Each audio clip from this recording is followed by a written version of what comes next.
박근혜 대통령의 탄핵 심판 대리인 측이 제출한 세월호 참사 당일 7시간 답변서에 대해 헌법재판소가 부실하다는 판단을 내놨습니다. 2달 전 청와대가 밝힌 홈페이지 자료와 크게 다르지 않다면서 대통령의 기억을 살려서 당일 행적을 밝히라고 거듭 요구했습니다. 대통령의 7시간 행적 답변서에는 김장수 당시 청와대 안보실장 등 기존 증인들의 발언과 다른 점도 발견됐습니다. 또 답변서 자체에서도 시간과 장소가 서로 맞지 않는 곳이 있어 급조했다는 지적입니다. 박 대통령이 세월호 참사 당일 오후 3시가 돼서야 사고의 심각성을 알았다는 해명이 오히려 의혹을 키우고 있습니다. 해경과 청와대 관계자들은 이미 참사 당일 오전 10시 52분부터 대부분의 승객이 뒤집혀진 세월호 안에 있다고 보고했다고 감사원 조사에서 주장했습니다. 박 대통령 측은 참사 당일 오후 3시에야 중대본 방문을 지시한 것은 언론의 오보와 잘못된 정보를 제공한 관계 기관 때문이라며 책임을 떠넘겼습니다. 답변서에선 박 대통령이 청와대 관저에서 직무를 봤다는 주장을 되풀이해 결국 대통령의 결근만 확인해 준 것 아니냐는 지적이 나옵니다. 지난해 10월 24일 JTBC가 확보해 검찰에 제출한 태블릿 PC에 이어 최순실 씨가 사용한 또 다른 태블릿 PC를 특검팀이 확보했습니다. 이 태블릿 PC는 이메일 계정과 사용자 이름을 통해 최 씨 소유로 확인됐으며 그동안 태블릿 PC를 사용할 줄 모른다던 최 씨의 말은 거짓으로 드러났습니다. 특검팀이 확보한 태블릿 PC는 최순실 씨의 조카 장시호 씨가 특검팀에 제출한 겁니다. 제2의 태블릿 PC엔 삼성의 최 씨 일가 지원과 관련된 이메일과 다른 범죄와 관련된 내용이 담겨 있어 특검팀의 뇌물죄 수사가 탄력을 받을 것으로 보입니다. 에너지를 쓰던 자동차가 수소로 에너지를 만드는 시대로 현대자동차. 시청자 여러분, JTBC 뉴스룸을 시작하겠습니다. 박근혜 대통령의 대리인단이 세월호 참사 당일 대통령의 7시간 행적과 관련한 답변서를 오늘 헌법재판소에 냈습니다. 세월호 참사 1000일 그리고 하루가 더 지나서야 내놓은 대통령의 당일 행적입니다. 그러나 그렇게 오래 기다린 뒤에야 나온 대통령의 해명은 여전히 부실했고 앞뒤가 맞지 않는 부분이 적지 않았습니다. 가장 핵심이 될 부분은 참사와 관련해서 어떤 보고를 받아서 어떤 조치를 취했는지, 당일에 어떤 업무를 봤는지일 텐데요. 답변서에서 이와 관련한 설득력 있는 내용은 찾아보기가 어려웠습니다. 이 때문에 헌법재판소도 답변서의 부실을 지적했습니다. 또 대통령이 참사 당일 급박한 상황에서 왜 하루 종일 관저에 있었느냐는 부분과 관련해서는 관저에서 직무를 봤다는 주장을 되풀이했습니다. 결국 오늘 확인된 것은 박 대통령의 알리바이가 아니라 대통령의 참사 당일 결근이라는 지적까지 나오고 있습니다. 먼저 박진규 기자의 보도를 보시고 대통령의 답변서를 하나하나 분석하겠습니다. 박근혜 대통령 대리인단이 제출한 세월호 7시간 행적 답변서는 참사 당일 문서 보고가 있었다는 주장에 방점이 찍혀 있습니다. 오전 10시 국가안보실 보고서를 시작으로 사회안전비서관 보고서 등을 시간대별로 계속 받아보며 전화를 하고 지시를 내렸다는 겁니다. 그 사이사이에는 세월호 참사 외에 일반 현안 보고서들도 검토했다고 주장했습니다. 그리고 오후 3시 박 대통령이 중앙재난안전대책본부 방문 준비를 지시했고 머리 손질 뒤 중대본에 도착했다는 내용이 담겼습니다. 하지만 이 같은 답변서에 대해 헌법재판소는 단순한 보고나 지시 여부가 아닌 박 대통령이 뭘 했는지 직접 본인의 기억을 살려 구체적 행적을 소명하라고 지적했습니다. 이진성 재판관은 오전 10시 참모들의 첫 보고 이전에 이미 방송에서 세월호 침몰 보도가 나오고 있었다며 대통령이 TV 등을 통해 이를 몰랐는지 최초로 사고를 인지한 시점이 언제인지 밝혀달라고 추가로 요구했습니다. 또 7차례에 걸쳐 김장수 국가안보실장과 전화를 했다는 주장에 대해 통화 기록도 제출하라고 주문했습니다. 이에 대해 대통령 측 이중환 대리인은 요청 자료를 파악해 제출하겠다고 말했습니다. 오늘 심리에서 박한철 헌법재판소장과 강일원 주심 재판관은 탄핵 심판 지연에 대해 작심한 듯 쓴소리를 쏟아내기도 했습니다. 박 소장은 시간 부족을 이유로 입증이 지연되는 일이 없도록 양측 대리인이 각별히 유념해달라고 했고, 강 재판관은 박 대통령이 언제 어디까지 비선 조직 도움을 받은 것인지 밝혀달라고 했지만 제출받은 게 없다며 이미 한 달이 넘었는데 답답하다고 말했습니다. JTBC 박진규입니다. 이처럼 헌법재판소가 대통령의 세월호 행적 답변서에 대해서 부실하다는 취지로 질타한 데는 이유가 있습니다. 헌재가 박 대통령 본인의 기억을 되살려 행적을 밝히라고 요구했지만 정작 오늘 공개된 답변은 청와대가 이것이 팩트다라는 제목으로 홈페이지에서 주장한 내용과 크게 다르지 않았기 때문입니다. 계속되는 대통령의 판박이 주장을 임지수 기자가 보도해드립니다. 박 대통령 측이 제출한 세월호 행적 답변서는 오전 10시 첫 보고를 받았다는 기존 해명을 되풀이하면서 시작합니다. 30분 뒤 대통령이 해경청장에게 최선을 다해 구조하라고 지시한 내용부터 11시 23분 김장수 국가안보실장의 유선 보고를 받은 사실까지 청와대가 2달 전 홈페이지에 이것이 팩트라고 주장하면서 내놓은 내용과 대동소이합니다. 그 뒤로도 오후 1시 7분 370명이 구조됐다고 잘못 보고받았다는 것이나 오후 2시 50분이 돼서야 정정 보고를 받았다는 내용도 똑같습니다. 오후 5시 15분 이후 중앙재난안전대책본부를 방문한 뒤로 언론에 공개됐던 기존 발언만 정리해 추가했을 뿐입니다.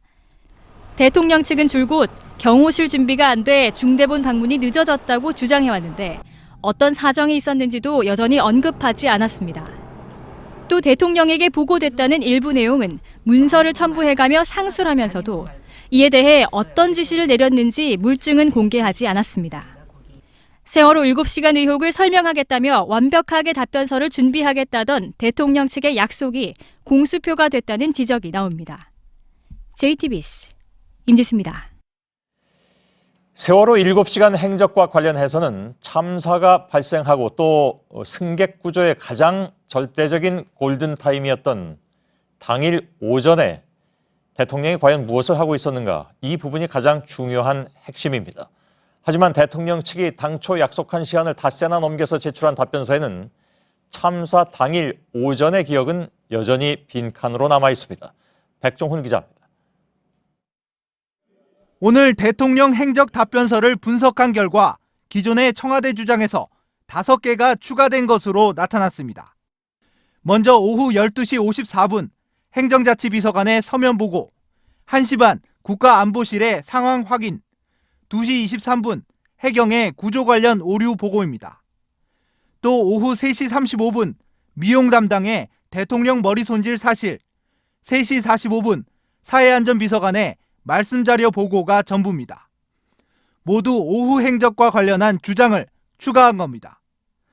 그마저 이미 알려진 올림머리 손질을 빼면 구체적 행적은 들어있지 않습니다. 오전 행적은 여전히 오리무중입니다. 참사 당시 오전 9시 19분 방송 뉴스 속보가 처음 나왔고 오전 9시 42분 이미 해경 1, 2, 3정이 현장에 도착했지만 대통령은 오전 10시 첫 보고를 받았다고 주장합니다. 특히 오전 10시 반 박 대통령이 해경청장에게 구조 지시를 한 뒤로 대통령이 스스로 내린 지시는 없습니다. 이런 상황 때문에 그동안 대통령이 오전에 관저에서 뭘 했는지 의혹이 증폭돼 왔습니다. 오후에 머리 손질을 받은 사실까지 인정한 대통령이 유독 오전의 기억만은 구체적으로 밝히지 못하고 있습니다. JTBC 백종훈입니다. 헌법재판소가 당초 대통령 측에 요구했던 것은 대통령이 무엇을 하고 있었는지를 입증할 만한 구체적인 정황이었습니다. 대통령은 참사 당일에 하루 종일 관저에 혼자 머물면서 보고서만 봤다고 주장해왔기 때문입니다. 그런 점에서 누구를 만났고 누구와 통화했느냐는 매우 중요한데 대통령 측은 비서관들로부터 대면 보고를 받았다고는 하면서 몇 시쯤인지 대략적인 시간도 제시하지 못했습니다. 고석승 기자입니다. 지난 5일 윤 전추 청와대 행정관은 탄핵심판 변론기일에 출석해 세월호 참사 당일 오전 안봉근 전 비서관이 대면 보고를 하는 모습을 봤다고 말했습니다. 대통령의 대면 보고 여부는 세월호 7시간의 쟁점 중 하나입니다. 긴박한 대형재난 상황에서 왜 대통령이 본관으로 출근을 하지 않았는지, 또 대면 보고와 지시를 하지 않았는지는 여러 의혹의 출발점이기 때문입니다. 오늘 제출된 답변서에는 안전비서관의 보고를 포함해 모두 2차례의 대면 보고가 언급됐습니다. 그런데 안전비서관의 보고 시간은 사고 당일 오전으로, 정호성 전 비서관이 보고한 시간은 점심 식사 후 즈음으로 나와 있습니다. 서면 보고 과정을 분 단위로 정리한 것과는 확연히 다를 뿐 아니라 대략적인 시간조차 제시하지 못한 겁니다.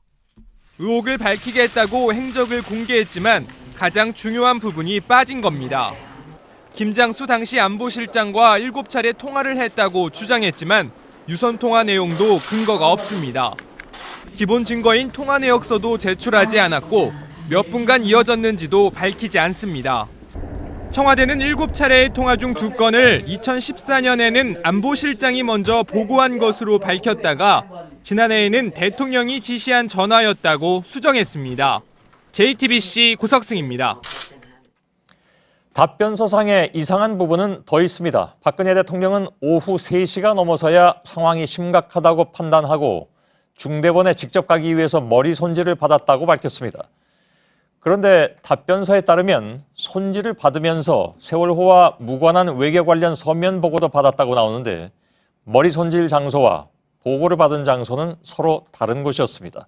상식적으로는 이해가 가지 않는 상황이죠.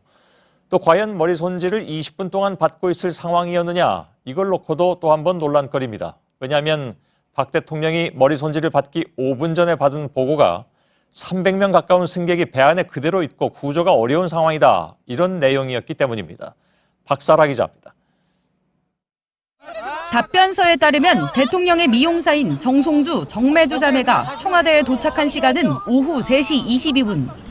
그리고 3시 35분부터 정 씨 자매는 박 대통령의 머리를 손질합니다. 장소는 관저라고 돼 있습니다. 그런데 약 7분 뒤인 오후 3시 42분. 박 대통령은 세월호와 무관한 외교 관련 서면 보고를 받아 검토했다고 돼 있습니다. 이번에는 장소가 집무실이라고 돼 있습니다. 머리 손질에 걸린 시간은 20분. 박 대통령이 머리 손질을 받으면서 동시에 전혀 다른 내용의 서면 보고까지 받았다는 겁니다. 같은 시각이지만 장소는 다른 겁니다. 박 대통령은 줄곧 관전의 집무실에서 일을 했다고 주장해왔습니다. 하지만 머리 손질을 받으면서 이동하지 않았다면 사실상 관저와 집무실은 같은 공간인 셈입니다. 그런데 굳이 다른 장소인 것처럼 표시한 건 대통령이 일하는 것처럼 보이도록 의도적으로 강조한 것 아니냐는 지적입니다. 대통령이 머리 손질을 받기 직전에 받았다는 세월호 관련 보고 내용도 오늘 구체적으로 나왔습니다. 세월호 탑승자 중 300명 가까이 생사가 확인되지 않았고 특수구조요원이 선체 수색 예정이나 조류가 심해 어렵다는 내용입니다. 수백 명의 희생자가 나올 수 있다고 우려되는 대목입니다. 그런데 불과 5분 뒤 대통령은 중대본을 방문하기 위해 머리 손질을 받기 시작했고 이 작업은 20분간 이어졌습니다. JTBC 박사라입니다. 문제점은 이것뿐만이 아닙니다. 답변서에는 대통령이 서면 보고를 바로바로 받아서 검토한 것으로 돼 있지만 이전 증언과 다릅니다. 게다가 초동 대처가 매우 어설펐다는 점도 답변서를 통해서 또 드러났습니다. 이윤석 기자입니다. 박근혜 대통령 측의 답변서엔 세월호 참사 당일 오전 10시 박 대통령이 국가안보실로부터 관련 보고서를 받아 검토했다고 적혀 있습니다. 박 대통령 측은 대통령이 보고서를 받아서 본 시간이라고 밝혔습니다. 하지만 김장수 당시 국가안보실장의 얘기는 다릅니다. 직접 대통령이 받았는지 안 받았는지 확인이 안 된 상태죠? 저는 이제 보좌관을 통해 가지고 이게 빨리 대통령님께 보고될 수 있도록 해라라고 보좌관에게 임무를 알겠습니다. 줬습니다. 참사 당일 10여 차례의 서면 보고가 있었지만 대통령이 보고서를 직접 수신했는지는 확인되지 않았었습니다. 그런데 답변서는 아무런 증빙 자료 없이 대통령이 바로 검토했다고 명시했습니다. 또 대통령이 중앙재난안전대책본부를 방문한 이후에도 국가안보실을 비롯해 여러 기관으로부터 보고를 받고 구조를 독려했다고 돼 있지만 앞서 청와대는 정무수석실로부터 서면 보고만 받았다고 밝힌 바 있습니다. 구조 지시에 어설펐던 모습도 드러났습니다. 청와대는 대통령이 10시 30분에 해경청장에게 특공대를 투입해서라도 구조에 최선을 다하라고 지시했다고 밝혔지만 이미 특공대는 6분 전에 투입됐으나 대통령이 몰랐던 것으로 확인됐습니다. JTBC 이윤석입니다. 예, 박근혜 대통령의 세월호 7시간 행적 답변서에 대해서 취재 기자와 한 걸음 더 들어가겠습니다. 백종훈 기자가 나와 있습니다. 자, 오늘 제출한 대통령 행적 답변서에 대해서 헌재 재판관들까지도 이게 좀 부실하다, 그리고 앞뒤가 안 맞는다, 이런 취지의 지적을 했습니다. 앞서 리포트와 달리 새로운 문제점을 지적할 수 있는 게 대통령이 오후 3시쯤에야 사태의 심각성을 알았다고 했는데 답변서에는 이와 모순되는 내용도 담겨 있다면서요? 예, 그렇습니다. 오전 11시 20분 상황을 좀 주목할 필요가 있습니다. 예. 답변서를 보면 국가안보실의 구조상황보고서 3보를 대통령이 받아 검토했다고 주장하고 있습니다. 예. 그런데 이 보고서엔 세월호 사진이 첨부돼 있고요. 지금 나오는데 완전히 전복돼 뱃머리 끝부분만 나와 있습니다. 오전 11시 기준에 이 사진만 봐도 상당히 심각한 상황임을 한눈에 알 수 있는 건데요. 오후 3시에 사태 파악이 됐다는 설명은 상반되는 것입니다. 11시 현재 저 상황에서 무려 4시간이나 지난 상황에서 그제서야 사태 파악이 됐다, 이런 얘기를 지금 답변서에서는 하고 있는 거 아니겠습니까? 예. 사실 그날 오전 내내 상황이 긴박했던 것으로 많은 국민들은 기억을 하고 있고요. 이 첨부된 세월호 전복 사진 말고도 당시 해경도 청와대 국가안보실에 다급하게 보고를 했었지 않았습니까? 예, 그렇습니다. 오전 10시 52분에 해경 관계자가 청와대 국가안보실 관계자에게 전화로 다급하게 상황을 알리는 내용이 있는데요. 예. 한번 들어보시겠습니다. 써가지고 구조하고 하는 인원을 저희하고는 거의 다 좀 돼 있는 것 같습니다. 예. 그런 해경 보고를 받은 국가안보실이 그렇다면 오전에 대통령에게 상황을 알리지 않았겠느냐? 당연히 알렸다는 주장도 나왔습니다. 네. 그러나 대통령은 그 이후에 별다른 지시를 내리지 않았기 때문에 그래서 행적에 대한 의혹이 증폭되는 거고요. 예, 청와대 국가안보실 관계자들이 이 보고, 그러니까 오전 10시 52분 해경 보고를 받은 다음에 11시 30분까지 42분간 대통령에 보고했다, 이렇게 진술을 했습니다. 하지만 오늘 답변서를 봐도 오전 10시 반 이후에는 대통령이 스스로 내린 지시사항이 보이지 않습니다. 예. 답변서에서 대통령이 제대로 보고를 받았는지, 과연 그런 근거를 갖고 답변을 한 건지 설명이 되지 않는 겁니다. 예. 그래서 여러 가지로 부실하다, 좀 급조된 듯한 느낌도 준다라는 답변서인데 이 대통령 답변서에 따르면 오후 12시 50분에는 최원영 고용복지수석하고 10분 동안 통화를 하는 걸로 나옵니다.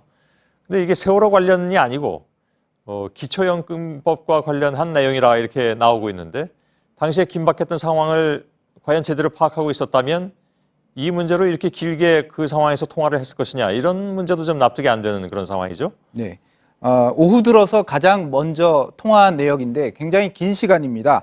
참모와 10분 동안 통화를 했다는 것이고, 이례적으로 통화 기록도 있다고 명기가 오늘 돼 있습니다. 예. 하지만 세월호가 전복돼서 침몰된 상황인데 구조 지시 없이 기초연금법에 대한 국회 협상 내용을 이렇게 길게 통화했다는 것은 문제가 아니냐는 지적이 나오고 있습니다. 예. 그래서 답변서 내용대로만 그냥 놓고 보더라도 적어도 11시에는 모든 상황이 심각성이 다 그대로 전달이 된 건데 오후 3시까지는 아무런 조치가 없었다.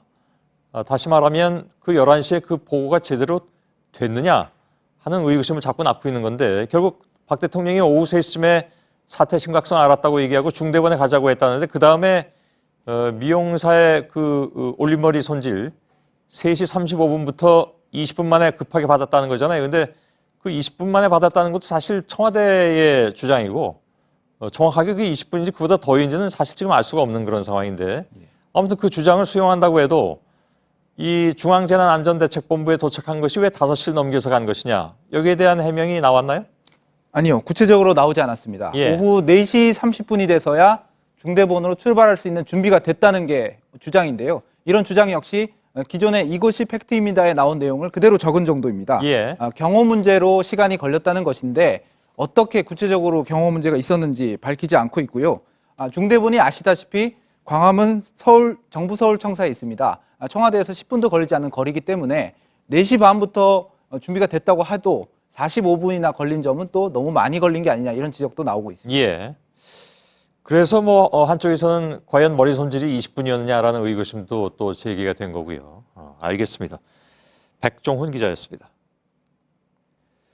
지금 보신 것처럼 대통령은 이미 세월호 참사 당일 오전에 상황이 심각하다는 점을 충분히 알 수 있었습니다.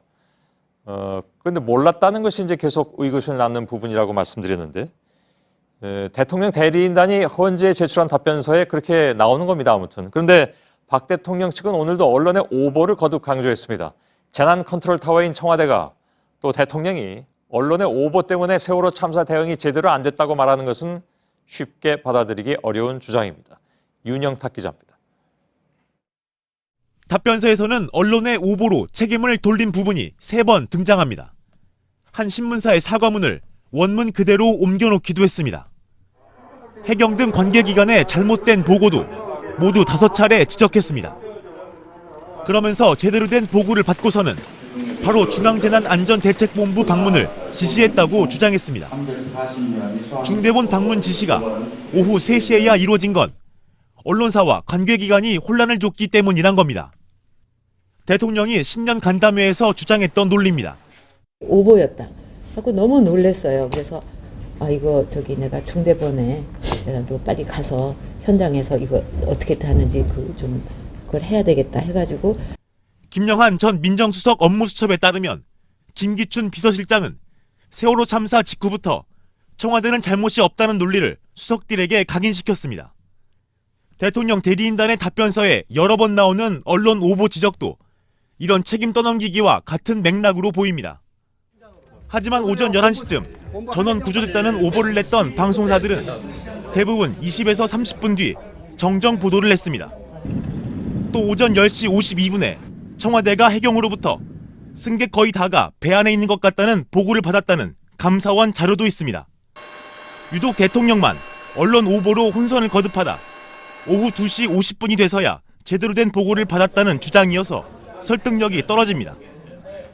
JTBC 윤영탁입니다. 오늘 답변서에 보이지 않는 내용이 또 있습니다. 세월호 참사 다음 날 대통령의 얼굴에 갑자기 나타난 미용 시술 흔적은 여러 가지 의혹을 낳고 있는 부분입니다. 여기에 대한 언급은 아예 없었습니다. 이희정 기자입니다. 세월호 참사 하루 전인 2014년 4월 15일 오전 국무회의를 주재하는 모습입니다. 그리고 참사 이튿날인 17일 진도를 찾았을 때입니다. 15일에는 없었던 주사바늘 자국과 멍이 선명합니다. 이 때문에 실 리프팅 시술을 받았다는 의혹이 제기됐습니다. 15일 오후부터 참사가 일어났던 16일 오전 사이 또는 16일 중앙재난안전대책본부를 다녀온 오후 5시 30분 이후 17일 아침까지의 행적에 꼭 소명이 필요한 부분입니다. 하지만 대리인단은 답변서에서 여기에 대해 아무런 해명을 내놓지 않았습니다. 대신 중대본에 다녀온 이후로도 계속 보고를 받고 구조를 독려했고 이튿날도 진도를 찾아 실종자 가족들을 위로했다면서 대통령의 기민한 대응을 주장했습니다. 하지만 이 같은 주장은 중대본에서 돌아온 뒤 혼자 저녁 식사부터 했다는 당시 관저 조리장의 증언과는 사뭇 다릅니다. 정상대로 그냥 식사만 이렇게 들어갔다. 별일 없으면 그냥 배비 식사는 6시에 들어갔는데. 박 대통령은 중대본에 5시 30분까지 머물렀고 청와대에서 돌아온 직후인 6시쯤 혼자서 저녁 식사를 한 겁니다. 이 밖에 대리인단은 참사 당일 언론의 오보 때문에 혼란스러웠다며 일부 방송의 구조자 숫자 보도를 여러 차례 문제 삼았지만 대리인단의 이중환 변호사는 기자들에게 대통령이 주로 머물렀던 관저 사무 공간에는 TV가 없다고 밝혀 의문을 키웠습니다. JTBC 이희정입니다. 오늘 대통령이 밝힌 세월호 참사 당일의 행적은 결국 대통령이 긴박한 상황에서도 관저에 계속 머물렀다는 사실이 확인된 겁니다. 대통령 측 주장대로 정상적인 업무를 봤다는 것은 맞는가? 이 부분은 여전히 알 수가 없습니다. 청와대 취재기자와 짚어보겠습니다. 윤서령 기자가 나와 있습니다. 자, 윤 기자, 박 대통령은 그동안의 주장대로 이른바 이제 세월호 7시간 동안 관저에만 있었던 것은 틀림없는 사실이 됐네요. 네, 오늘 대통령의 집무 공간은 본관 집무실, 또 관저 집무실, 위민관 집무실 이렇게 총 3곳이 있다고 주장을 했습니다. 예. 세월호 참사 당일에는 공식 일정이 없었고 또 컨디션이 좋지 않아서 관저 집무실에서만 업무를 봤다 이렇게 주장했습니다. 예. 자, 근데 용어에 좀 조심을 해야 되는데 원래 관저 집무실이라는 것이 없다. 이게 이전에 청와대 관계자들이 한결같은 증언이기도 합니다. 이 점에 대해서는 뭐 아무튼 논란이 있어서 저희가 뉴스룸에서도 자세히 그 구조까지 소개를 해드린 적이 있죠. 네, 이 청와대에서 근무했었던 역대 정부 청와대 참모들의 말을 종합을 해봤는데요. 공통적으로 관저에는 이 집무실이라고 부를 만한 곳이 없다, 이런 게 공통적인 답변이었습니다. 예. 오늘 답변서를 보면 이른바 이 관저 집무실을 책상과 컴퓨터 또 서류철로 가득한 곳, 이렇게 표현을 했는데요. 그런데 이 컴퓨터가 있는 곳이라면 이 침실 쪽에 있는 서재밖에 없습니다. 예. 여기는 관저 중에서도 그러니까 이른바 내실, 그러니까 즉 주거 공간에 속하는 곳이기 때문에 이 장관들이나 수석들도 급한 경우라 하더라도 들어가지 않는다고 합니다. 예. 그러니까 정 급한 경우에는 이 접견용 소회의실로 이 대통령이 나오는 게 일반적이었다, 이렇게 설명을 하고 있습니다. 예. 그러니까 이제 그야말로 사적인 공간이라는 얘기고 회의도 하기 힘든 곳이다, 이런 얘기군요. 네, 그렇게 볼 수 있습니다. 그런데 이게 그럼에도 불구하고 이 답변서를 보면 이 관저 집무실이라는 이 표현이 후반으로 갈수록 공식적인 집무실을 거쳐서 이 집무실로만 표기되고 있는 것을 확인할 수 있었는데요. 그러니까 장소는 같은데 이름만 이렇게 바뀌고 있다는 얘기인가요? 네, 처음에는 이제 관저 집무실이라고 표기를 했다가 예. 이 서류 후반부로 갈수록 그냥 집무실 이렇게만 표기가 되고 있는 겁니다. 어떤 의도적으로 그렇게 썼을 가능성도 없지 않아 있어 보이긴 하는군요. 네, 이 예. 사적 공간을 그러니까 앞서 말씀드린 대로 이 사적 공간을 이 정식 집무실이라고 포장을 하고 예. 또 그곳에서 이 서류 검토를 하고 전화 지시만 했다, 이런 이야기인데 이거를 적절한 업무 수행을 했다, 이렇게 주장하고 있는 겁니다. 예. 사실 그 전화 지시도 꽤 긴 시간 동안 없었습니다. 관저 집무실이라는 것이 어디를 말하는 것이고 어떤 공간인지 이거 뭐 좀 더 자세히 밝히는 것이 필요하다고 보여지긴 하는데 그걸 하지 않고 있어서 논란이 계속되는 것이기도 하고요. 네, 오늘 대통령 측은 이 대통령의 거주 및 집무 공간은 국가안보시설이기 때문에 공개하지 않는 게 원칙이다, 이런 주장을 되풀이했습니다. 예. 오늘 답변서에서는 그 주장의 근거로 이 박정희 정부 때 북한의 청와대 무장 침투 공격 시도, 즉 이 김신조 사건을 언급하기도 했는데요. 예. 하지만 이거는 1968년도의 일이고요. 지금은 구글 지도 등을 통해서 이미 관저의 위치나 크기는 다 공개가 돼 있는 상태입니다. 예. 게다가 무엇보다 이 대통령의 주장대로 공식적인 업무 공간이라면 떳떳하게 밝히는 게 맞다고 보여지는데요. 예. 공적 공간이지만 동시에 비밀이라는 거는 이 논리적으로도 모순되지 않냐, 이런 주장입니다. 예. 제가 기억하기로는 과거에 다른 방송사 다큐멘터리를 통해서 저 관저 내부는 다 공개가 이미 다 돼 있는 곳이기도 합니다. 오늘 대통령의 답변 가운데는 역대 대통령도 다 관저에서 업무를 봤다, 이런 주장이 또 나왔습니다. 네, 오늘 대리인단은 이 노무현 전 대통령도 오전 10시 이전 회의나 또 저녁 회의, 휴일 업무를 대부분 관저에서 봤다, 이렇게 주장을 했습니다. 예. 하지만 박 대통령의 행적에 문제가 되는 것은 단순히 이 관저에서 업무를 봤기 때문이 아니라 평일 업무 시간에 대참사가 벌어진 뒤에도 관저에만 있었기 때문입니다. 예. 그로 인해서 국가안보실장이 이 대통령이 어디 계신지 몰랐다, 이런 말을 할 정도로 참모진과 소통이 안 되기도 했었는데요. 예. 문제의 본질이 무엇인지 아직 이해하지 못한 것 아니냐, 이런 분석이 나옵니다. 예. 2004년 김선일 씨가 이라크 무장단체에게 납치됐을 때 노 대통령도 관저에서 전화와 서면으로 보고를 받았다, 이런 주장도 했습니다. 네, 이거는 전제부터가 잘못됐다고 좀 볼 수 있는데요. 예. 이 당시에 사건이 발생했던 게 우리 시간으로 밤 10시가 넘어서였습니다. 예. 이 관저로 보고가 올라갈 수밖에 없는 상황이었고요. 게다가 이 관저 보고 이후에 상황 대처를 한 것도 이 세월호 참사 당시와 비교가 좀 됩니다. 예. 당시 외교통상부는 새벽 2시에 긴급 기자회견을 열었고요. 기억합니다. 예, 노무현 대통령은 이 국가안전보장회의 상임위원회를 직접 주재하기도 했습니다. 본관에서. 예. 그렇죠? 그렇게 파악되고 관저가 있습니다. 아닌 본관에서. 예, 알겠습니다. 예, 윤서령 기자였습니다. 최순실 국정개입 사건의 이른바 스모킹건은 최순실 씨의 태블릿 PC였습니다. 저희는 이 태블릿 PC를 입수해서 면밀하게 분석한 결과 최 씨의 것이 맞다고 판단해서 보도를 해드렸고, 이걸 계기로 해서 본격 수사에 나선 검찰도 같은 결론을 내린 바 있습니다. 그동안에 최순실 씨 측과 일부 친박단체 쪽에서는 이것이 최 씨가 사용한 것이 아니다, 심지어는 JTBC가 조작했다, 이렇게 지속적으로 주장해왔습니다. 지금 이 시간에도 하고 있죠. 그런데 오늘 박영수 특별검사팀이 최 씨가 쓰던 또 다른 태블릿 PC를 확보했다고 밝혔습니다. 태블릿 PC를 사용할 줄 모른다는 최순실 씨의 주장을 정면으로 뒤집는 물증을 특검이 공개한 겁니다. 또 특검 관계자는 JTBC가 제출한 태블릿 PC 역시 최 씨의 것이라는 데에는 논란의 여지가 없다고 못 박았습니다. 먼저 특검 사무실 취재기자를 연결하겠습니다. 박민규 기자, 오늘 특검이 공개한 이른바 두 번째 태블릿 PC는 어떻게 확보를 했다는 얘기입니까? 예, 최순실 씨의 조카인 장시호 씨가 지난주 이미 제출 형식으로 특검에 제출한 겁니다.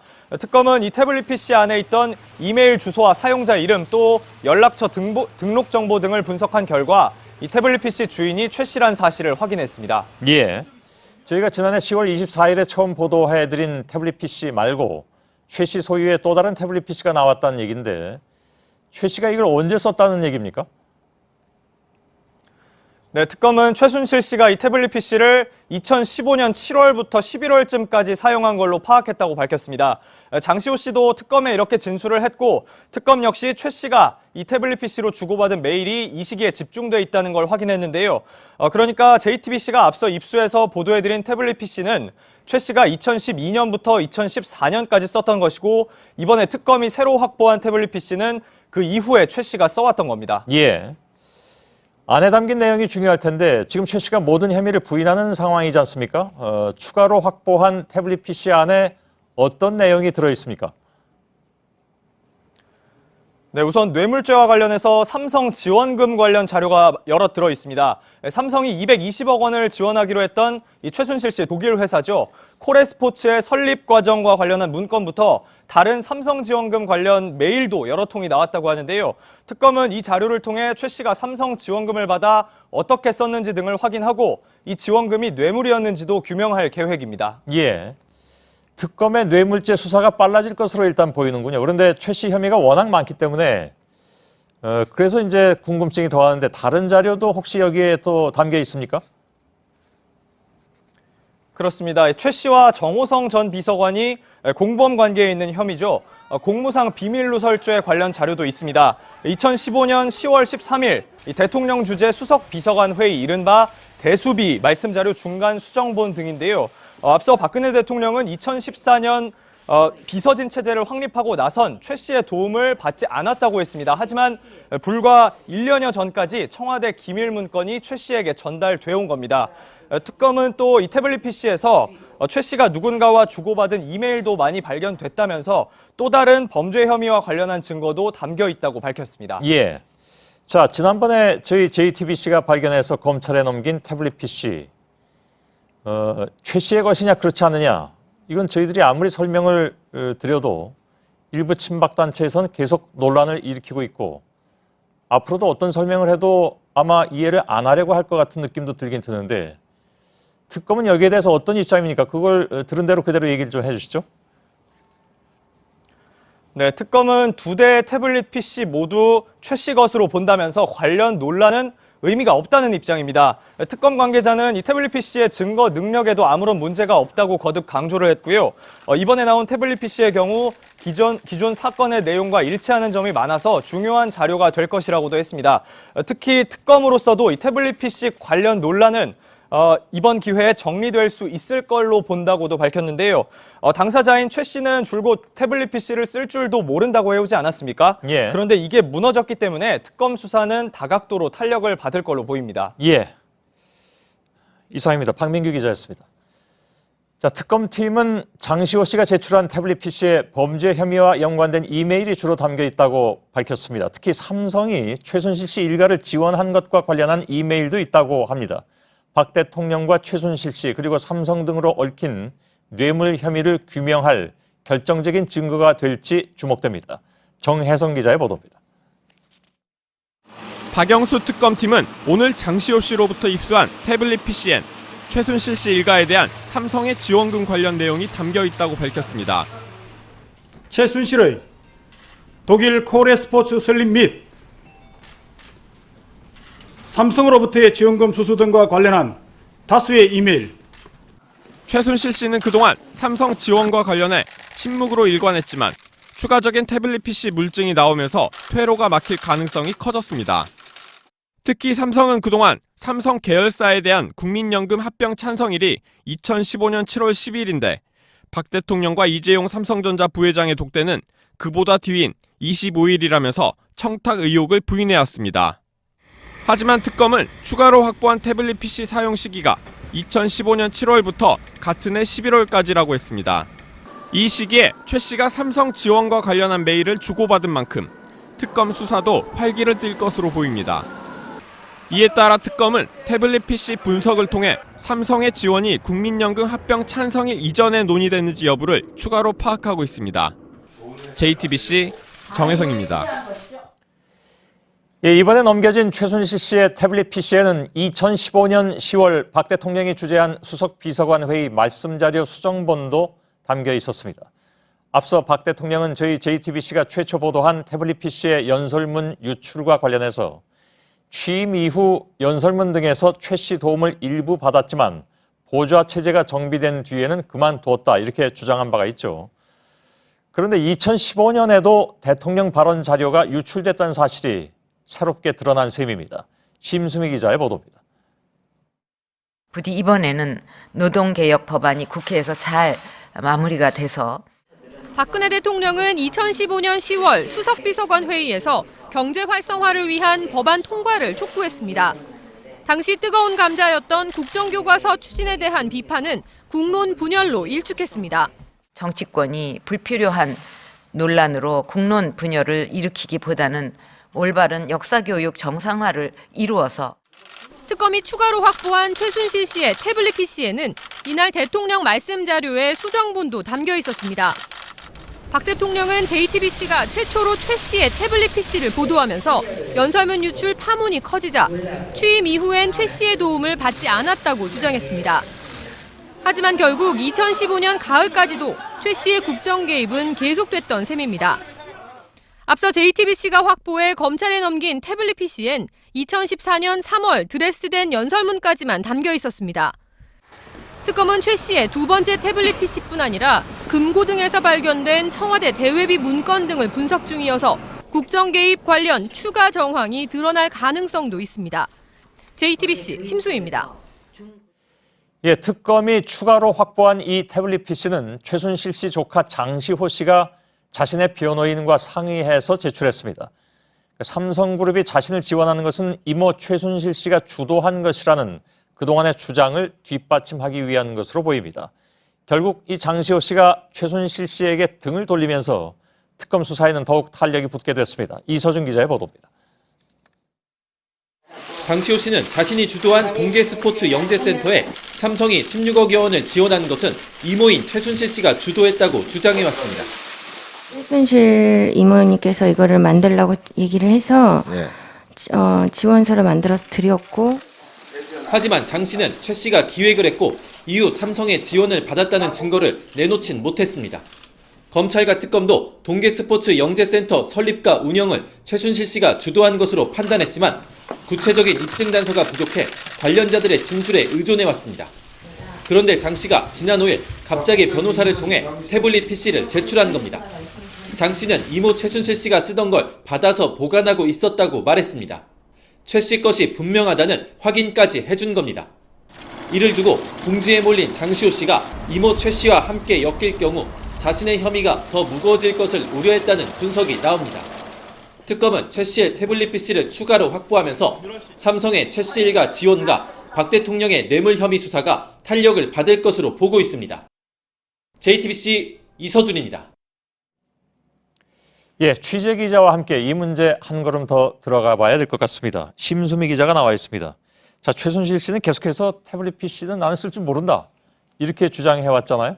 네, 조금 전인 8시에 최순실 씨의 변호인 이경재 변호사가 공식 입장을 발표했는데요. 예. 서울구치소에 수감돼 있는 최 씨를 상대로 이 장시호 씨 제출 태블릿 PC에 대해서 물어보자 본 일도 없고 사용할 줄도 모른다라는 종전의 입장을 또다시 반복했다는 겁니다. 예.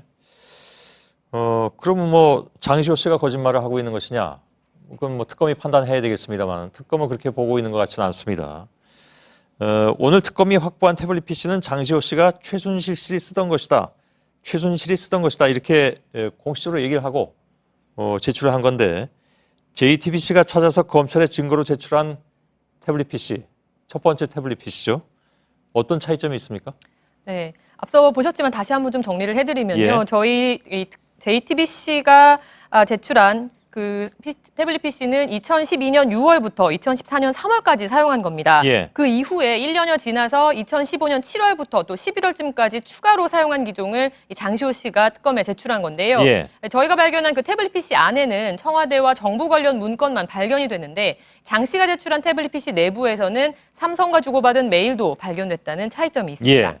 저희가 제출한 태블릿 PC하고 이번에 제출된 태블릿 PC하고 뭐 기종이 뭐 새로운 기종이거나 뭐 이런 겁니까? 그건 확인이 어려운가요? 좀 저희가 발견한 것이 아무래도 구형 모델이고요. 왜냐하면 예. 2012년이면 태블릿 PC가 많이 이제 상용화되기 전의 모델이기 때문에요. 예, 조금 알았습니다. 차이가 있습니다. 그래서 충전기도 구형이기 때문에 구하기 어려워서 저희가 사서 그렇습니다. 파악을 했던 거고요. 두 태블릿 PC 모두 최 씨 소유라는 점은 안에서 최 씨의 셀카가 발견됐다라든가 주변인들의 증언이 있었다. 이런 것들보다 더 확실한 이유가 있죠. 그렇습니다. 검찰과 특검은 이 두 태블릿 PC의 이동 동선과 또 최순실 씨의 출입국 기록 등을 대조한 결과 사용자가 최 씨라는 결론을 내린 상태인 건데요. 예. 참고로 태블릿 PC에서 특정 어플리케이션을 사용하면 자동으로 캐시 정보라는 게 생성이 됩니다. 사용 시각이나 위치 정보 등이 사용자도 모르게 저절로 그 태블릿 PC 기기 안에 남게 되는 건데요. 바로 이 캐시 정보를 비교한 겁니다. 예. 근데 왜 계속 쓴 적이 없다고 이렇게 주장하는 걸까요, 그러면? 네, 사실 최 씨가 뚜렷한 물증 그리고 복수의 관계자 증언에도 불구하고 사실관계를 부인하는 건 비단 태블릿 PC만이 아닙니다. 예. 최 씨는 첫 검찰 조사에서부터 2년 전 기억력이 떨어진다는 진단을 받고 약을 먹고 있는 상태다. 내가 약을 먹지 않은 상태라서 기억이 가물가물하니까 참작해달라 이렇게 말한 걸로 확인이 됐는데요. 예. 심지어 박 대통령을 제외하면 청와대 내부에 아는 사람이 없다라면서 현재 자신이 받고 있는 혐의 대부분을 부인하고 있습니다. 예. 그 태블릿 PC도 내가 쓴 게 아니다라는 것이 혹시 뭐 기억을 못해서는 아니라고 믿고 싶습니다. 방금 그 심수미 기자가 말한 것처럼 저희가 지난주에 정호성 전 비서관의 녹취록도 보도해드리지 않았습니까? 대화를 들려줘도 여전히 자기는 아니라고 얘기합니까? 자신은 청와대에 들어간 뒤로는 문제가 될 것 같아서 정 전 비서관을 만나지 않았다라고 주장하고 있습니다. 예. 다 부인하는, 일단 모든 걸 부인하고 보는 그런 상황인 것 같은데 이번 태블릿 PC에서도 청와대 대외비 문건이 또다시 발견이 됐지만 삼성그룹 관계자 등과 주고받은 메일이 좀 새롭게 지금 주목을 받고 있는 것 같습니다. 이게 특검 수사의 새로운 뇌관이 될 수 있을 것이냐 하는 문제인데 어떻게 봅니까? 네, 그 시기가 상당히 중요한데요. 예. 2015년 7월부터 11월까지 있었던 일이 뭐냐면 당시 국민연금이 삼성 계열사의 합병에 찬성을 하고 또 박근혜 대통령이 이재용 부회장을 포함해서 재벌 총수를 만나고 또 곧이어서 삼성그룹이 최 씨의 독일 회사에 거액을 지원한 바로 그 시기입니다. 예. 그동안 삼성은 대통령 그리고 최 씨의 영향력이 두려워서 어쩔 수 없이 돈을 냈지만 대가성은 없었다 이렇게 주장을 해왔었는데 예. 오늘 그 최 씨의 메일 등을 통해서 이어 배치되는 정황이 드러날지 주목됩니다. 예, 알겠습니다. 아무튼 최초에 저희가 10월 24일에 보도해드리고 그 전에 검찰에 넘겨줬던 태블릿 PC 이 문제에 대해서는 저희가 내일 그리고 모레 다시 다루겠습니다.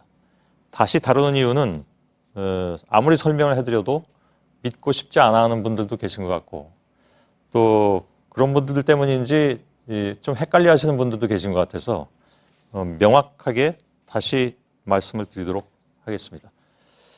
심수미 기자였습니다. 정유라 씨가 체포된 덴마크 올보로에서 현지 교민들이 이번 주말에 촛불 집회를 열 계획이라고 합니다. 그동안에 독일이나 프랑스 등 교민이 많은 국가에서 집회가 열렸다는 소식은 있었지만 덴마크에선 처음 있는 일이라고 하는군요. 덴마크 현재 나가 있는 이가혁 기자를 전화 연결해서 잠깐 좀 알아보겠습니다. 이가혁 기자, 자 오늘 이 소식이 들려온 건데 교민들이 이번 주말에 촛불 집회를 여는 곳은 어디입니까 구체적으로? 네, 교민들이 주말 촛불 집회를 열기로 한 것은 지금 제가 나와 있는 이곳 정유라 씨가 생활하고 있는 올보르 시내 구치소 앞입니다. 이번 주 금요일과 토요일 두 차례에 걸쳐서 촛불 집회를 열게 되는데 교민들이 이 현 시국에 대한 규탄하는 그런 목소리를 내겠다는 겁니다. 참가 인원은 덴마크 그리고 덴마크와 국경을 맞대고 있는 스웨덴에 거주하는 교민까지 20여 명으로 예상됩니다. 유학생, 교민이 많은 프랑스 파리나 독일 프랑크푸르트 등지에서는 이번 최순실 국정농단 사건 이후에도 여러 차례 촛불 집회가 열렸지만 덴마크처럼 교민이 상당히 적은 이런 북유럽 국가에서까지 현 시국을 규탄하는 촛불 집회가 열린다는 점에서 그 상징성이 상당히 크다는 분석이 나옵니다. 일부 교민들은 이번 집회 참석을 위해서 스웨덴에서 덴마크 수도 코펜하겐까지 그리고 이곳까지 비행기를 여러 번 갈아타고 와야 할 정도라고 취재진에게 전했습니다. 예. 큰 규모는 아니지만 북유럽에서 촛불 집회를 여는 것은 이례적인 일인데 글쎄 어떻게 보면 좀 안타깝기도 하고요. 네, 한국 시각으로 지난 2일 이곳 덴마크 올보르에서 정유라 씨가 체포된 이후에 이곳 교민사회에서도 관련 소식에 대해서 상당한 관심을 드러내고 있습니다. 체포 직후부터 교민들이 온라인 커뮤니티 등을 중심으로 고국에서 연일 나오는 최순실 국정개입 사건 관련 의혹에 대해서 비판적인 목소리를 전해야 한다 이런 움직임이 있었고 실제 실천에 이번에 옮겨지게 된 겁니다. 또 덴마크 현지 방송에서도 정유라 씨 체포 이후에 박근혜 대통령과 최순실 씨 관련 의혹을 보도하고 또 한국에서 벌어지고 있는 대규모 주말 촛불 집회를 소개하기도 했습니다. 교민들은 이번 촛불 집회를 통해서 덴마크 정부와 언론에 정유라 씨가 한국으로 송환돼야 하는 점을 그 중요성을 다시 알릴 계기가 될 것으로 기대하고 있습니다. 예, 그리고 이 문제가 중요한데 오늘 정유라 씨의 여권은 효력이 소멸이 됐습니다. 추방 가능성을 어떻게 보고 있습니까?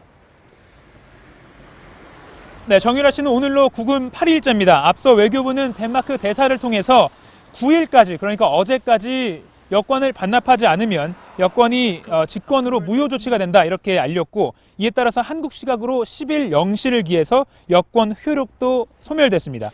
경우에 따라서 덴마크 이민국이 여권 효력을 문제 삼아서 정 씨를 추방하는 것을 검토할 수는 있지만 일단 정식으로 한국과 덴마크 사이에 범죄인 인도 절차가 진행 중인 상황이기 때문에 그럴 가능성은 크지 않습니다. 현 시점에서 정 씨가 한국으로 돌아오는 길은 자진 귀국 의사를 밝히고 주 덴마크 한국 대사관에서 여행 증명서를 발급받아서 곧장 비행기로 한국으로 입국하는 것인데요. 하지만 아직까지 정 씨가 우리 대사관 관계자에게 면담을 요청하거나 또는 현지 변호사를 통해서 귀국 의사를 타진한 사실은 없어서 자진 귀국 의사는 현재까지는 없는 것으로 해석됩니다. 우리 사법당국은 언제든 자진 귀국 의사를 밝히면 곧장 한국으로 돌아갈 수 있다는 점을 정 씨 측에 직간접적으로 계속해서 전달하고 있는 상황입니다. 예, 덴마크 올보르에서 이가혁 기자였습니다. 최순실 씨가 문화계 인사의 성향을 파악하라고 지시하고 블랙리스트와 연관된 문건이 최 씨 손에 들어간 정황이 파악됐습니다. 블랙리스트와 관련한 최 씨의 보고 라인이 특검 수사로 드러났습니다.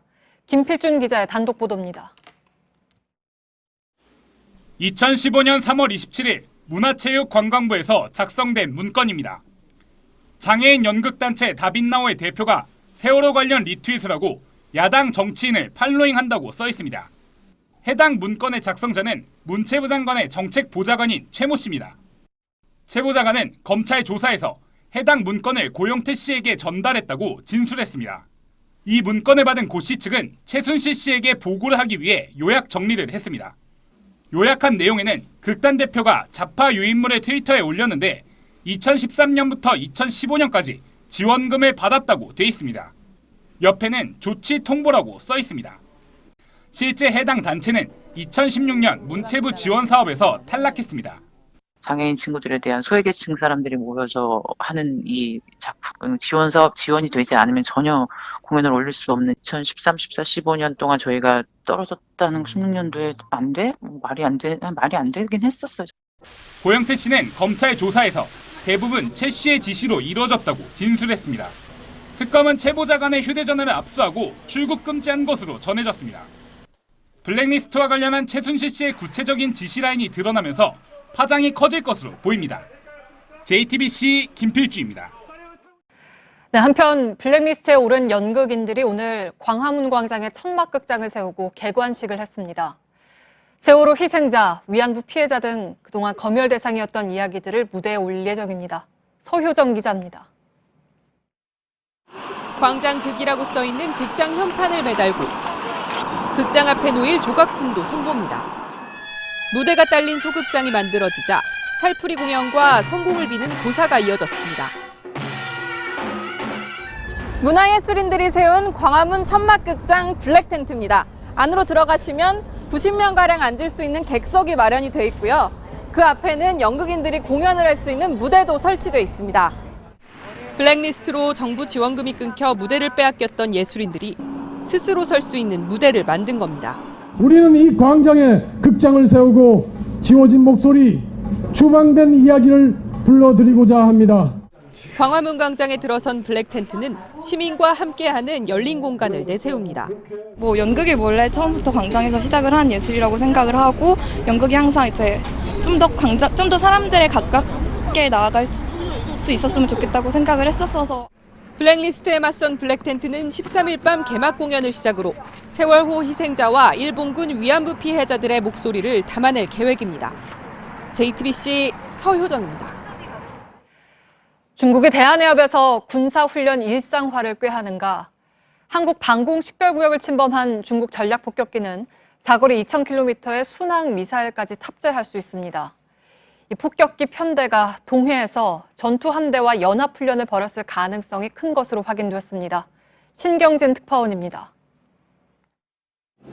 지난해 1월 중국 정보수집기와 조기경보기 각 군대가 이어도 상공 방공식별구역을 침범했습니다.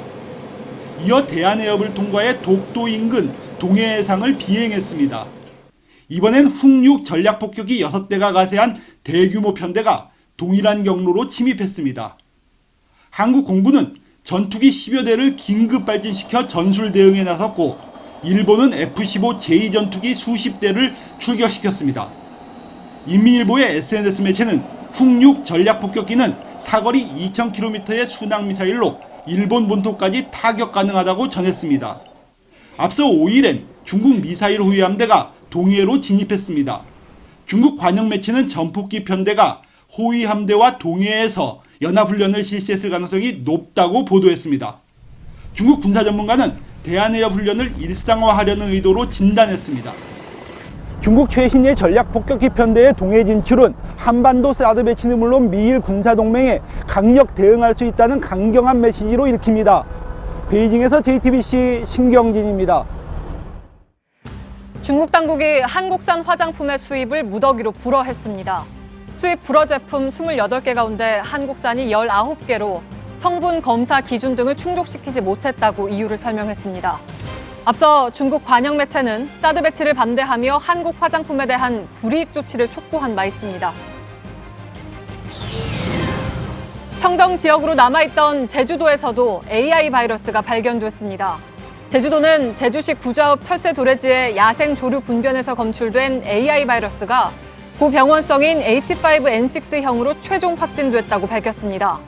제주도는 발견 장소에서 반경 10km까지를 예찰구역으로 설정하고 방역대 안에 있는 22농가의 가금류 57만여 마리에 대해 이동을 통제한 채 차단 방역을 실시하고 있습니다. 오늘 오후 2시쯤 경북 포항시 구룡포 동쪽 약 35km 해상에서 2만 3천 톤급 원목 운반선과 70톤급 오징어잡이 어선이 부딪혔습니다. 이 사고로 오징어잡이 배에 타고 있던 선원 7명 가운데 4명이 실종됐고 나머지 3명은 해경에 의해 구조돼 병원으로 옮겨졌지만 2명이 숨졌습니다. 심야 시간 도심에서 택시와 경찰차가 추격전을 벌입니다. 어제 저녁 경남 창원에서 시동을 켠 채 정차해둔 택시를 훔쳐 달아난 32살 김모 씨를 붙잡기 위해 순찰차 16대가 뒤쫓는 모습입니다. 김 씨는 길가에 주차된 승용차 석 대를 들이받으며 도주를 계속했고 오전 3시쯤 택시를 버리고 주택가에 숨어있다 결국 체포됐습니다. 네, 기증받은 제대혈을 회장 일가를 위해 멋대로 사용한 차병원 앞에 제대혈을 맡긴 엄마들이 모여 항의 시위를 벌였습니다. 그런데 차병원 외에도 기증 제대혈이 제대로 관리되고 있지 않아 대책이 필요해 보입니다. 구혜진 기자입니다. 나오지 못했지만 저희가 차병원을 믿고 아이의 제대혈을 맡긴 엄마들은 분노를 토해냅니다. 미용, 회춘, 그러니까 입에 담기조차도 너무 부끄러운 단어에 아이들의 그 소중한 제대혈이 쓰였다는 거. 너무나 그냥 자연스럽게 공개적으로 비윤리적으로 사용됐다는 거기에 굉장히 화가 많이 났어요.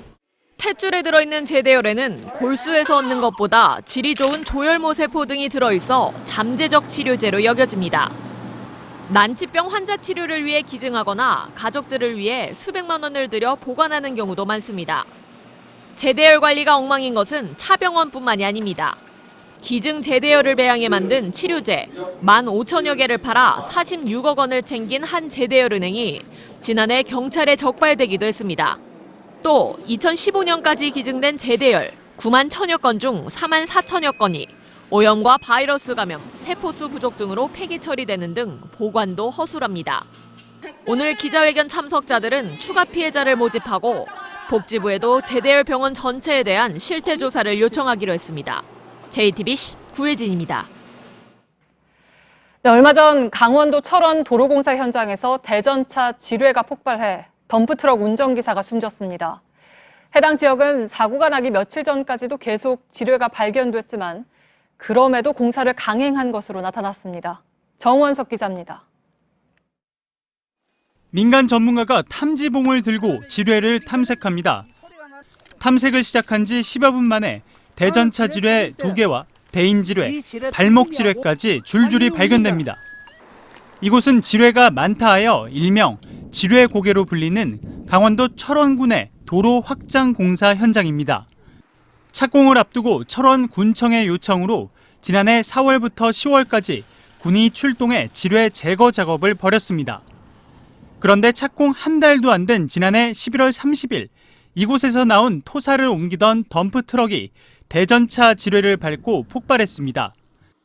운전자 41살 한모 씨는 곧바로 숨졌습니다. 빵 소리가 나죠. 빵 소리가 나죠. 크게 나더라고요. 그러면서 타이어 터진 게 이제 뒤로 날라오고 뭐 사람 튀어나가고 뭐. 도로 공사를 하려면 최대 9m까지 땅을 파는데 군의 지뢰 탐지는 1m 깊이까지만 진행된 것으로 확인됐습니다. 더 큰 문제는 사고 하루 전날과 당일 오전까지도 공사 현장에서 대전차 지뢰가 잇따라 발견됐지만 공사를 중단하지 않았다는 겁니다. 신고를 받은 군은 수거만 한 뒤 아무 조치가 없었고 철원군청은 지뢰가 나온 사실조차 몰랐습니다. 지금도 해당 지역엔 허술한 경고띠만 쳐져 있을 뿐 아무런 안전조치도 되어 있지 않습니다. JTBC 정원석입니다.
뉴스룸 앵커 브리핑을 시작하겠습니다. 왕조 국가인 조선시대에도 왕은 일거수일투족이 기록의 대상이었습니다. 지금의 대통령 비서실격인 승정원에서는 임금이 하루 동안 어디서 뭘 했는지, 누굴 만나 무슨 이야기를 나눴는지, 또 지방에서 어떤 상소문이 올라왔는지 등등 모든 내용을 기록했습니다. 얼마나 꼼꼼하게 적어놨던지 승정원 일기란 이 기록물은 그 양이 막대해서 조선 왕조실록의 5배에 달하고 중국에서 가장 방대한 역사 기록물이라는 명실록보다도 많습니다. 한 역사학자는 이렇게 설명합니다. 조선은 승정원 승지와 사관의 배석이 없는 국왕의 독대가 엄격히 금지됐다. 하늘을 대신하는 정치는 당당한 것이어서 숨길 이유가 없다는 철학이었다. 오늘 세월호 참사 1000일이 지나서 당일 7시간 행적에 대한 박근혜 대통령의 해명이 나왔습니다. 기존 입장에 꽤 맞춘 듯한 알맹이 없는 자료, 남 탓, 언론 탓에 전직 대통령까지 끌어들였고 심지어는 해명 자료 내에서도 서로 부딪히는 모순까지. 그것은 비록 직무가 정지됐다지만 일국의 대통령을 대변하고 표현할 수 있는 문장들은 아니었습니다. 그래서 다시 엄습하는 참담함. 정치는 당당한 것이어서 숨길 이유가 없다는 선조들의 철학이 상상도 못할 과한 사치가 되어버린 지금은 참으로 민망한 민주공화국. 지난 2015년 12월 바람 부는 팽목항 앞에 선 권석천 당시 중앙일보 논설위원은 미안함에 대해서 이렇게 말합니다. 한 놈만 미안하다고 해라. 한 놈만 변명하지 마라. 세월호 참사 특별조사위 청문회 방청석에서 생존 화물기사 김동수 씨가 혼잣말을 중얼거렸다. 나를 바다 앞에 서게 한 것은 나도 그중 한 놈이었다는 죄책감이었다. 시민들로부터 권한을 위임받은 국가가 시민을 보호하지 못하고 그 의무를 방기했는데 왜 시민들이 죄책감을 느껴야 하는 시대가 됐는가? 대통령이 나서서, 아니 그 주변에 누구든 어느 한 사람이라도 나서서 미안하다, 내 책임이다 했다면 우리의 마음은 어떠했을까? 그래서 다시 한번 참으로 민망한 민주공화국. 오늘의 앵커 브리핑이었습니다.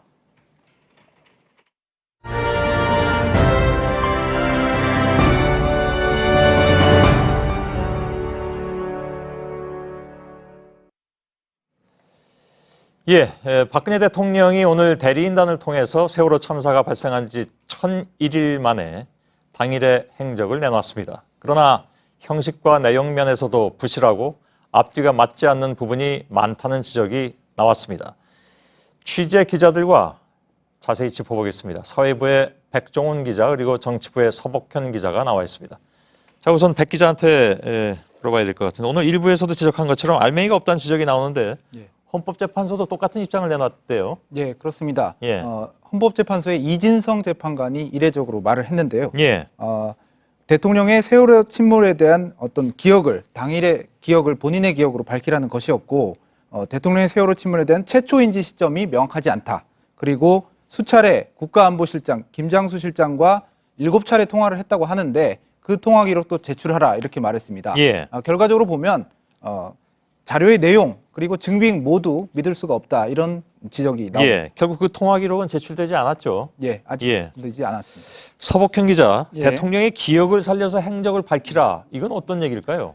일단 이 박근혜 대통령의 세월호 7시간 의혹은 2년가량 지금 진행이 되었고요. 예. 그리고 핵심은 7시간 동안 도대체 뭘 했길래 서면 보고를 받고 대면 보고나 주재 회의를 열지 않았느냐 이 부분인데요. 예. 그런데 오늘 박 대통령 측은 이 서면이나 전화로 지시를 했다, 또 보고를 받았다 이런 얘기들만 반복을 했습니다. 그러니까 헌재가 기억을 되살리라고 한 거는 이 보고나 지시 이런 부분 말고 실제로 관저 안에서 박 대통령이 한 부분, 그러니까 목격자가 없기 때문에 박 대통령 스스로 기억을 되살려서 그 부분에 대해서 밝히라는 건데 이런 취지와는 맞지 않는다는 지적입니다. 예. 그러니까 핵심은 아무도 본 사람이 없으니까 당사자가 기억해서 얘기해달라는 얘기인데 그렇죠. 예. 결국 그에 대해서 속 시원한 얘기는 나오지 않았다. 그렇죠. 이런 얘기인데 자료에도 불분명한 것들이 나와 있습니다. 예를 들어서 윤전추 행정관 진술에 비춰서도 부족한 것이 있고 머리 손질 부분도 마찬가지고요. 네, 그렇습니다. 윤전추 행정관은 지난 5일이죠. 그 헌재 탄핵 심판에 나와서 증언을 했는데 안봉근 전 비서관이 세월호 3사 당일 오전 10시에 뛰어들어왔다 이런 표현까지 썼는데 예. 오늘 답변서는 오히려 그거보다 후퇴했습니다. 안봉근 전 비서관이 오전에 보고를 했다. 이 정도만 표현이 돼 있고요. 예. 정호성 전 구체성이 더 떨어진다 그런 얘기죠. 더 후퇴를 했습니다. 그리고 정호성 전 비서관이 오후에 보고를 한 대목에 대해서도 점심 식사 후 즈음에 이렇게 불분명하게 표현이 돼 있습니다. 예. 문제의 올림머리 손질도 마찬가지인데요. 오후 3시 35분부터 20분 동안 손질이 됐다 이렇게 돼 있는데 그 후 불과 7분 후에 집무실에서 또 보고를 받은 걸로 나옵니다. 그래서 이 집무실이란 게 본관의 집무실이 당연히 아니고요. 그 관저 안에 대통령이 있는 방 정도를 말하는 것으로 보입니다. 예.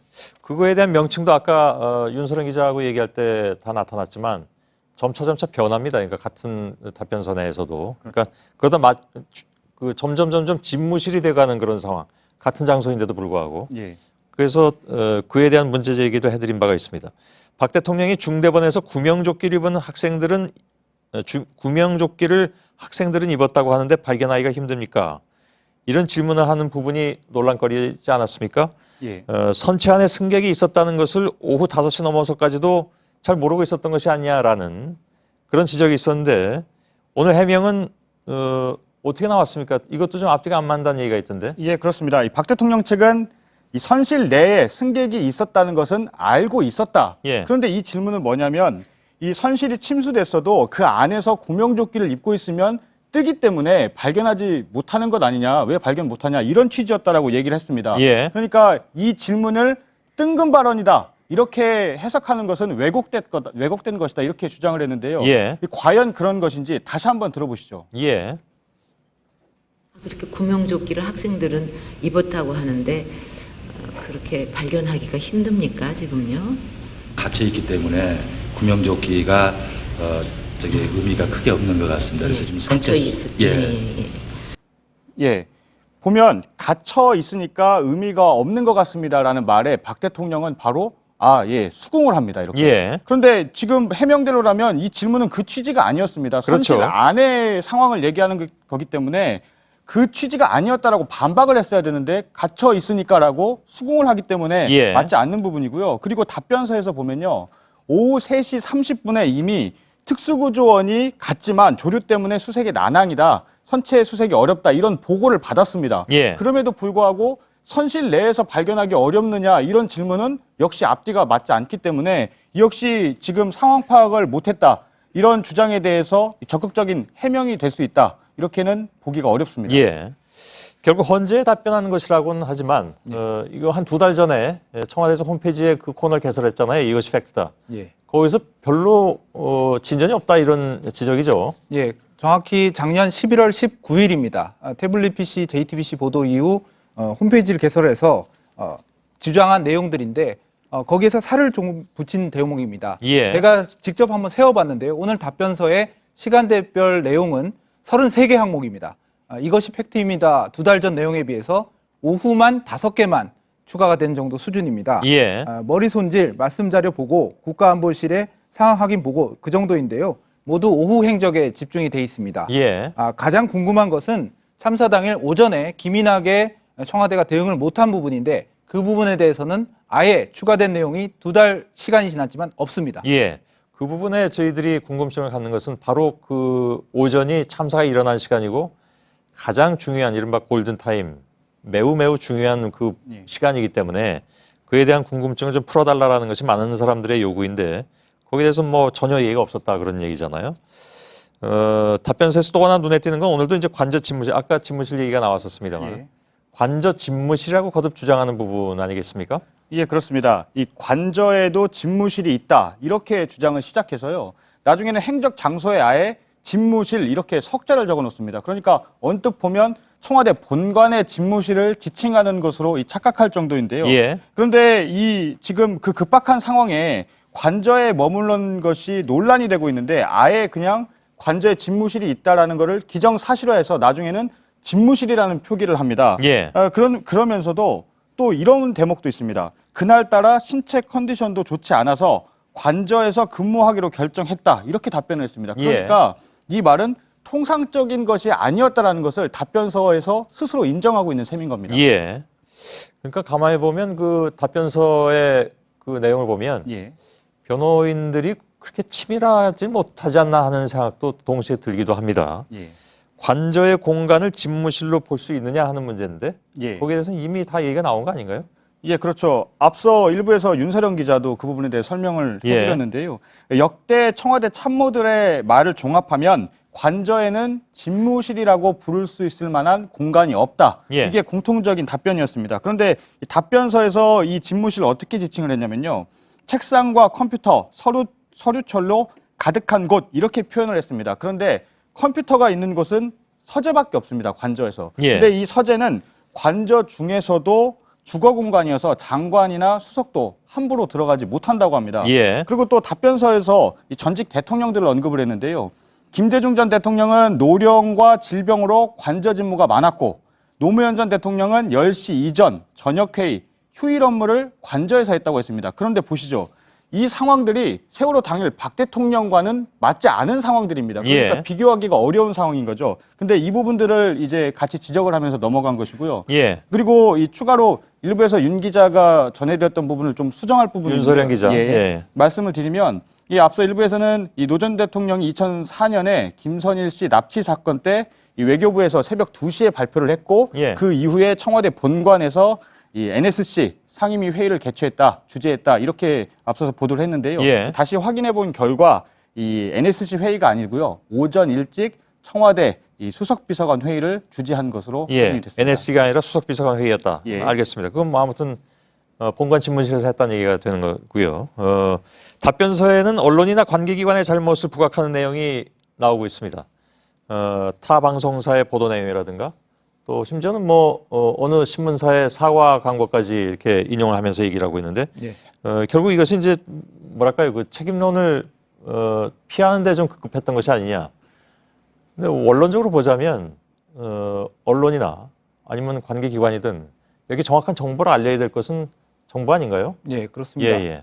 관계기관의 잘못된 보고 그리고 언론의 오보 때문에 혼란스러웠다 이렇게 얘기하고 있는데 예. 심지어 말씀하신 대로 언론사의 사과문을 오늘 답변서에 적시해 놓기도 했습니다. 예. 하지만 해경이 이미 특공대를 투입했고 승객 탈출이 불가능한 상황을 보고도 안 했다라는 것은 자기 변명이라는 지적이 나옵니다. 예. 구조 정보는 청와대가 해경을 통해서 시스템을 통해서 파악해야 하는 것이고요. 언론이 그런 정보를 주는 것은 아닙니다. 예. 그런데 그런 것들이 제대로 안 된 부분을 남의 탓을 하는 그런 구조로 설명을 하고 있고요. 특히 일부 언론의 경우에도 11시 초반, 오전 11시 초반에 오보를 내긴 했지만 30분 만에 바로 정정 보도를 했습니다. 예. 그렇기 때문에 오후 2시 50분, 나아가 거의 3시까지 사태의 심각성을 몰랐다는 것은 핑계라는 지적이 나오고 있습니다. 예. 어제도 뭐 잠깐 말씀드렸습니다만은 첫 오보가 나왔을 때 저희 같은 경우에 이거는 좀 현재로서는 좀 그대로 믿기는 어렵다라는 취지의 발언을 당시 앵커가 하긴 했었습니다. 물론 뭐 그것으로서 모든 것이 뭐 면접을 받는 건 아니지만 첫 오보에 대해서 근데 그것은 어차피 정부에서 나왔던 얘기들이기도 하고 그걸 전달해 드린 걸 차원이기도 했는데 언론사 입장에서도 이거 다 이대로 받아들이기 어렵다라고 의심을 했던 정보인데도 불구하고 예. 청와대에서는 그걸 거기에 책임을 씌운다는 것은 그건 좀 상식적으로는 이해가 안 가는 것 같습니다. 서복현 기자와 백종원 기자였습니다. 탄핵 심판과 맞물려 있는 특검 수사도 새로운 국면을 맞고 있습니다. 특검이 최순실 씨가 사용한 태블릿 PC를 추가로 확보했기 때문인데요. 특검에 나가 있는 취재 기자를 다시 연결해서 추가로 확보된 태블릿 PC의 의미 또 향후 수사 전망을 짚어보도록 하겠습니다. 이서준 기자가 나와 있습니다. 최순실 씨 조카 장시호 씨가 최순실 씨 태블릿 PC라면서 특검에 증거로 제출을 했다는 거죠? 네, 장시호 씨가 먼저 특검에 이모 최순실 씨 태블릿 PC를 가지고 있다면서 제출하고 싶은데 어떻게 해야 되는지 물었다고 합니다. 구속된 장 씨를 대신해서 장 씨 변호인이 장 씨 자택에 있는 이 태블릿 PC를 가지고 특검에 제출을 했다고 합니다. 예. 근데 최순실 씨가 쓰던 태블릿 PC를 조카인 장 씨가 어떻게 보관하고 있었던 겁니까? 장 씨 변호인에 따르면은 지난해 10월 독일에 있던 최순실 씨가 장 씨에게 전화를 걸어서 자신의 집 금고나 또 서랍 등에 가면은 태블릿 PC가 한 대 있으니 챙겨달라고 부탁을 했다고 합니다. 당시만 해도 최 씨가 이 조카 장 씨를 신뢰하고 증거 인멸을 부탁했다는 말인데 결국 장 씨는 이 최 씨에게 등을 돌려서 이 태블릿 PC를 특검에 제출하게 됐습니다. 예, 지금까지 최순실 씨는 태블릿 PC를 아예 사용할지도 모른다 이렇게 주장을 해왔습니다. 특검이 확보한 태블릿 PC에 대해서는 최 씨 측이 뭐라고 얘기를 합니까?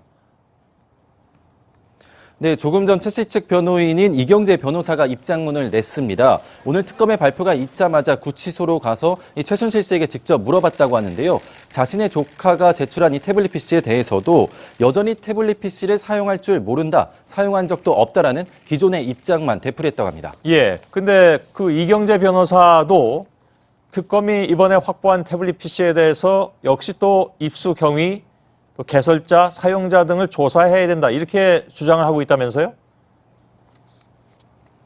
네, 최순실 씨 측은 재판에서 저희가 보도한 이 태블릿 PC에 대해서 그런 주장을 하고 있지 않습니까? 이번에 장시호 씨가 제출한 이 태블릿 PC에 대해서도 전문기관에서 감정을 해달라고 요청을 했습니다. 그러면서 제2, 제3, 제4의 태블릿 PC가 나와도 마찬가지라고까지 말했는데요. 특검이 수사를 통해 확인을 해서 공개적으로 밝힌 내용까지 부인을 계속하고 있는 건데 막상 최 씨 소유가 아니라는 증거는 내놓지 못하고 있습니다. 예. 그거는 저희들이 애초에 최초에 보도해드린 태블릿 PC 그것에 대해서도 똑같은 그런 상황이 계속되고 있습니다. 그 이경재 변호사 쪽에서 주장하는 바를 보면. 근데 특검이 최 씨 것이고 최 씨가 사용했다고 확인해준 근거가 그러면 있습니까? 예, 일단 이 장시호 씨가 제출을 하면서 이모 최 씨가 태블릿 PC를 보관해달라고 했다라고 진술하지 않았습니까? 이 진술을 확보했을 뿐만 아니라 이 진술의 사실관계까지도 특검이 확인을 했습니다. 예. 앞서 검찰이 이제 저희 JTBC가 입수한 태블릿 PC에 대해서 이 최순실 씨가 2012년 독일로 출국했을 때 이 태블릿 PC에 해외 로밍을 알리는 통신사의 문자 그리고 외교부의 안전당부 문자가 온 사실을 확인을 했고 그리고 태블릿 PC에 저장된 위치 기록과 이 최 씨의 동선 기록이 일치한다는 사실도 확인을 했습니다. 그리고 최 씨가 지인들에게 이 태블릿 PC를 통해서 이 카카오톡으로 이 지시를 한 것도 확인을 했는데요. 예. 이번에 특검도 추가로 확보한 이 태블릿 PC에 대해서 같은 방법으로 분석을 해서 이 최순실 씨 소유라는 것을 명백하게 확인했다고 합니다. 예. 자, 이 새롭게 제출된 태블릿 PC 안에 어떤 자료들이 담겨 있냐가 매우 중요한 상황이 됐습니다. 네, 지난 2015년 7월 25일 박근혜 대통령이 이재용 부회장과 독대를 하면서 이 승마 지원을 서두르라고 역성을 냈다라고 저희가 보도해드리지 않았습니까? 예. 그리고 나서 8월 계약이 성사가 됐고 9월부터 독일의 최 씨 회사로 삼성돈이 본격적으로 송금되기 시작합니다. 최 씨가 이 태블릿 PC를 사용한 건 2015년 독일에 있을 때입니다. 그러니까 삼성 지원을 한창 논의하고 삼성돈을 본격적으로 받던 시점에 이 태블릿 PC를 사용을 했다는 건데요. 이 태블릿 PC에는 이 삼성의 최 씨 측 지원에 대한 이메일과 자료들이 상당량 담겨 있다고 합니다. 예. 그래서 이른바 이제 뇌물죄로 좀 더 접근해가는 그런 상황이 됐는데 좀 더 구체적으로 어떤 자료들인지도 알 수가 있습니까? 예, 최순실 씨가 삼성돈을 받아내는 과정에서 삼성 측 그리고 회사 임직원들과 주고받은 이메일 그리고 자료들이 있는데요. 여기서 주목할 부분은 이 태블릿 PC를 사용할지 모른다라는 최순실 씨가 직접 태블릿 PC로 이메일을 보낸 정황까지 확인이 됐다는 거고요. 그리고 또 돈이 왜 이렇게 늦게 들어오느냐면서 최 씨가 재촉을 하는 메일 내용도 있다고 합니다. 또 최 씨가 호텔 등 각종 부동산을 사들이면서 작성한 계약서를 포함해서 이 삼성돈을 마구 사용한 정황들이 많이 담겨 있다고 합니다. 예. 상식적으로 보자면 데스크탑을 사용했거나 아니면 스마트폰을 사용한 사람이 태블릿 PC를 사용할지 모른다고 얘기하는 것은 받아들이기 어려운 그런 상황이긴 하죠. 결국 박 대통령의 뇌물 수사도 추가 태블릿 PC를 근거로 해서 더 탄력을 받는 그런 상황이 되겠죠. 이게 마지막 질문입니다. 예, 특검 수사팀뿐 아니라 법조계에서는 지금까지 드러난 수사 결과만으로도 뇌물죄 적용은 문제가 없다라는 의견이 나오고 있습니다. 그런데 최순실 씨가 이 삼성 돈을 받는 과정과 관련한 이메일과 자료들이 상당량 들어있는 이 태블릿 PC까지 나오면서 더욱더 명확해지고 있는 건데요. 최 씨는 현재 특검 수사를 전면 거부하고 있지 않습니까? 예. 근데 태블릿 PC가 추가로 나오면서 이 최 씨가 수사를 거부해도 혐의 적용에는 더 문제가 없어졌다. 이런 관측까지 나오고 있습니다. 예. 자, 이서준 기자였습니다.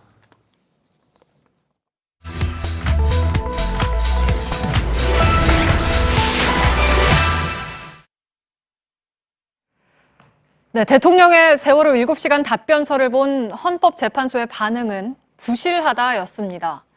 팩트체크에서는 좀 다른 각도로 사실 검증을 했습니다. 과거 정부 해외 사례 같은 구체적인 근거를 찾아봤습니다.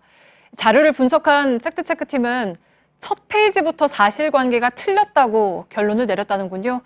오대영 기자, 네. 어느 부분인가요? 네, 첫 페이지 보겠습니다. 청와대 내부 구조, 배치, 대통령의 위치, 동선은 국가기밀이다. 어떤 나라, 어떤 정부에서도 공개하지 않는 것이 원칙이라고 되어 있습니다. 대통령은 최근에도 이렇게 주장을 했었죠. 이것이 팩트다 해갖고 사실은 뭐 대통령이 이때 뭐 여기를 갔고 이때 여기 가가지고 뭐 누구 만났고 그런 거를 이렇게 다 발표할 필요도 없는 거예요. 네. 어떤 나라 어느 정부에서도 공개하지 않는다는 주장은 사실 과거 사례만 있으면은 바로 이게 사실인지 거짓인지 확인 가능한 거 아니겠습니까? 네, 바로 보여드리겠습니다. 네. 사진 한 장입니다. 노무현 전 대통령입니다. 관저에서 찍은 겁니다. 네. 집무실 아니고요. 내부 구조 다 공개가 됐습니다. 국가 위기 상황 때 볼까요? 이 사진은 연평도 포격 직후의 이명박 전 대통령입니다. 당일 언론 보도 통해서 대통령의 동선, 행적, 대응 내용, 시간대별로 공개됐습니다. 네. 그러면 답변서대로라면 전직 대통령들이 국가 기밀을 유출했다는 얘기가 되는 거잖아요. 네, 대통령의 행적이 그래서 네. 다 국가 기밀은 아닙니다. 청와대 출입 기자들에게는요, 엠바고를 전제로 해서 사전에 네. 대통령의 외부 일정이 다 공개되기도 합니다. 이번엔 해외 사례 한번 볼까요? 일본의 아베 총리 일정표 제가 한번 보여드린 적이 있습니다. 시간, 장소, 참석자 등의 정보가 세세하게 담깁니다. 오히려 더 적극적으로 공표하는 추세입니다. 오바마 미국 대통령도 비슷합니다. 뿐만 아니라 백악관의 구조, 여러분 한번 검색해 보십시오. 네. 쉽게 나옵니다. 국가기밀 아니죠. 네, 그러니까 결국에 당일 행적을 1000일 동안 공개하지 않았던 걸 국가 기밀이라는 이 한 단어로 합리화했다, 이렇게도 볼 수가 네, 있는 거군요. 국가기밀 하면 무섭잖아요. 네. 오늘 대통령의 답변서 첫 페이지 주석까지 있었습니다. 네. 북한 등장했습니다. 한번 보시죠. 과거 북한의 청와대 무장 침투 시도가 있었다. 최근에도 청와대 타격 운운하는 협박이 있었다. 라면서 대통령의 행적을 밝히는 것은 원래 안 된다. 이런 취지의 주장을 했습니다. 네, 근데 지금 청와대의 뭐 위치나 좌표 이런 거를 밝히라고 하는 게 아니잖아요. 네. 그래서 어디서 어떤 지시를 누구에게 어떻게 왜 했는지 밝히라. 이게 헌재 얘기 아니겠습니까? 네. 그런데 전혀 다른 얘기를 하고 있습니다. 대통령의 주장이 설득력이 떨어지는 건 9.11 테러 보고서와 비교해보면 더욱 뚜렷합니다. 먼저 답변서 내용 이렇습니다. 일방적인 검토 혹은 원론적인 지시가 거의 다였습니다. 반면에 우측 보시죠. 9.11 보고서 귓속말로, 이건 보고의 방식이고요. 본능적으로 침착한 모습, 이건 심리 상태입니다. 통화 기록, 구체적인 증거가 있다는 거고요. 네. 목적지를 정하지 못하고 여긴 대통령과 참모진의 의견 충돌까지 표시해놨습니다. 피랍기에 격추를 승인했다. 구체적인 지시 내용까지 포함이 돼 있습니다. 네, 아주 극명하게 비교가 되는데요. 그러니까 헌법재판소는 이렇게 대통령 판단과 그리고 구체적인 판단 근거가 담긴 상황 기록을 달라고 한 거였잖아요. 그렇습니다. 두 사안이 다르면서도 같을 수밖에 없는 건 네. 첫 번째 국가 위기 상황이었죠. 그리고 대통령의 당시의 판단 내용을 국민이 알 필요가 있기 때문입니다.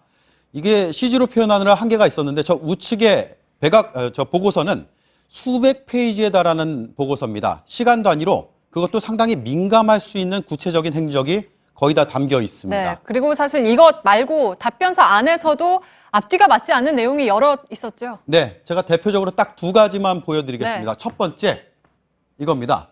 당일 15시, 그러니까 오후 3시경에 심각하다는 것을 인식했다라고 돼 있는데 11시 20분에 보면 저 우측에 흑백 사진이 있습니다. 세월호 침몰한 사진이 보고가 이미 됐습니다. 네. 두 번째, 지속적으로 필요한 지시를 했다라고 했습니다. 지속적으로요. 그런데 10시 30분 이후에 처음으로 지시 내려간 게 오후 5시 15분에 이 네 가지입니다.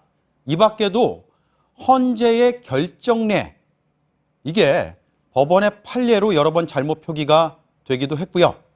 평소와 다름없이 집무실에서 그간 밀렸던 각종 보고서를 검토했다라는 문구도 있었습니다. 네. 군초를 다퉜던 참사 당일의 행적이라고는 쉽게 이해할 수가 없었습니다.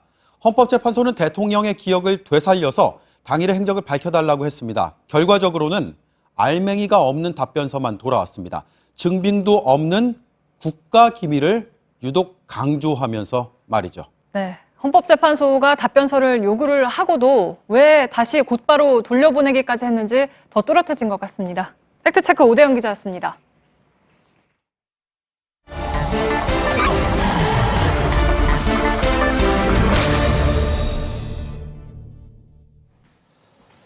비하인드 뉴스를 시작하겠습니다. 이성대 기자가 나와 있습니다. 첫 번째 키워드는 어떤 건가요? 네, 첫 번째 키워드 열겠습니다. 책은 도구다. 청와대가 직무정지 상태인 박 대통령의 근황을 소개를 했는데요. 예. 제4차 산업혁명이라는 책을 읽고 있다고 이례적으로 공개를 했습니다. 예. 아마 집무실이 있다고 주장하고 있는 관저에서 읽고 있는 걸로 추정이 됩니다. 예, 대통령이 탄핵 심판을 앞두고 새해 첫날부터 일방적인 주장을 폈다. 간담회라는 형식을 통해서 이게 논란이 됐었는데 갑자기 청와대 수석이 대통령의 독서 얘기를 한 것은 또 왜일까요? 일단 그 뜻을 살펴보기 위해서는요. 이 지은이 클라우스 슈밥 이 사람 다보스 포럼 회장인데 예. 계속해서 4차 혁명을 강조하는 인물입니다. 이 책을 전 읽어보지는 않았지만 별로 재미는 없다는 분석이 있는데 이 근황을 전한 수석도 사서 읽어봤는데 졸렸다. 졸렸다고 기자들한테 소개를 하기도 했습니다. 예. 자, 박 대통령은요. 이 창조 경제가 4차 혁명과 여러모로 비슷하다고 여러 차례 주장을 했었고 이 슈밥이라는 사람도 자주 우리나라에 왔었습니다. 예. 특히 2014년 박 대통령이 다보스 포럼 참석한 이후에는 이 슈밥 회장한테 수정이라는 선물을 받았다고 자신의 페이스북에 공개를 했었는데 이 수정이 뭐냐? 자, 뭐라고 이렇게 썼습니다. 무수한 복잡성 위에서 뛰어난 아이디어가 나온다는 점이 창조 경제 구상과 일맥상통한다. 이렇게 설명을 했다고 주장을 했습니다. 예. 일단 알겠습니다. 그렇다면 창조 경제 얘기를 하려고 했던 거다. 그렇게 볼 여지도 있어 보이는데 이 탄핵 국면에서 굳이 청와대가 창조 경제를 다시 이렇게 강조하고 있는 이유? 그건 뭐라고 봐야 될까요? 일단 직무정지 중에도 창조 경제를 챙기고 있다 이런 모습을 보여주려는 의도라는 분석 나옵니다. 예. 특히 지난 1일에도 이런 비슷한 주장했는데 먼저 들어보시죠. 지금은 이제 그런 어떤 틀을 이제 갖췄다 이렇게 그 생각을 하고 더 좀 뿌리 내리게 마지막 순간까지 내가 열심히 해서 그래도 뭔가 좀 좋은 마무리를 해야지 이렇게 생각하다가 이제 이런 일을 맡게 됐습니다. 예. 문장이 좀 길긴 한데 한마디로 강조하면 창조 경제는 최순실과 관련이 없다 이런 걸 강조한 셈입니다. 그런가요? 예. 그냥 대통령이 요즘 직무정지가 돼서 책을 읽고 있다 이렇게 해석하면 안 됩니까? 그러니까 너무 정치적으로 해석한 게 아니냐 하는 거죠. 그런데 지금 박근혜 대통령 임기 중에 보통 휴가를 가면 다른 대통령들 독서 목록을 공개하는데 사실상 한 번도 공개하지 않았습니다. 예. 자, 왜 그러냐?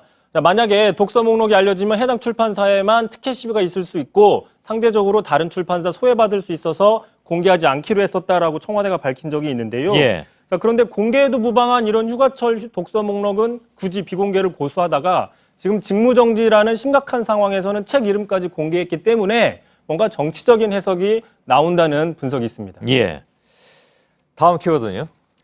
자, 두 번째 키워드입니다. 자유당 시절이냐? 새누리당 임명진 비대위원장과 서청원 의원 계속해서 싸움을 크게 이어가고 있는데요. 예. 먼저 서청원 의원입니다. 임명진 위원장의 어제였었죠. 상임위 정족수를 채우기 위해서 6명을 면직시킨 거에 대해서 자유당 때 4.4.5 부정선거에 버금가는 폭거라고 비판을 했습니다. 오랜만에 들어보네요. 4.4.5. 그러자 인 위원장 바로 오늘 오히려 친박계가 그 상임위를 조직적으로 방해했다면서 세상에 무슨 자유당 때나 있던 일이냐라고 맞받아쳤는데 두 사람 오늘 의총에서도 면전에서 서로 대결을 했습니다. 들어보시죠. 이 책임이라는 것이 누가 당신은 무슨 책임이 있다. 어린애도 아니고 스스로 결정해서 썩은 정량으로 말씀하셨는데 정말 목사님 이거는 저에게 하실 말씀이 아니죠. 예. 이렇게 대면으로 만난 거군요. 그러니까. 의총장에서 서로 예, 받거니 한 겁니다. 근데 임명진 위원장을 추천한 게 서 의원이라면서요. 그러니까 인적 청산할 줄을 그때는 몰랐을까 하는 생각도 들고. 어쨌든 두 사람이 이젠 그냥 둘 다 물러나라 이런 얘기도 나온다면서요? 친박계에서도 그런 얘기까지 나오는데요. 이미 이 자유당 이야기 경고 여러 번 나왔습니다. 지난 11월 달에도요. 정진석 원내대표가 제발 새누리당이 4.19 직후에 자유당이 되지 않길 바란다. 지금은 바른정당으로 옮겨간 하태경 의원도 60년대 자유당처럼 새누리당이 사라지지 않을까 이런 식의 비판을 한 적들이 있습니다. 예. 아무튼 양측의 이런 갈등 양상을 보면 정말 자유당 시절로 돌아간 것 같은 그런 느낌도 들긴 듭니다. 이성대 기자였습니다. 비하인드 뉴스였습니다. 수고했습니다. 네, 내일 서울의 아침 최저기온 영하 8도 등 오늘보다 더 춥겠습니다. 충남과 전북에는 낮 동안 눈이 예보되어 있습니다. 예. 뉴스룸 여기서 마치겠습니다. 저희들은 내일도 최선을 다하겠습니다. 고맙습니다.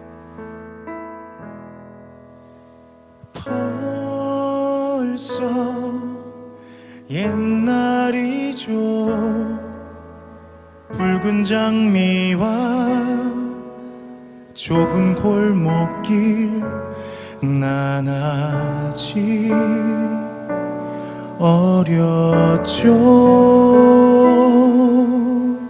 노란 가로등이 켜진 밤이면 가슴 설레죠. 누군가 기다렸었죠.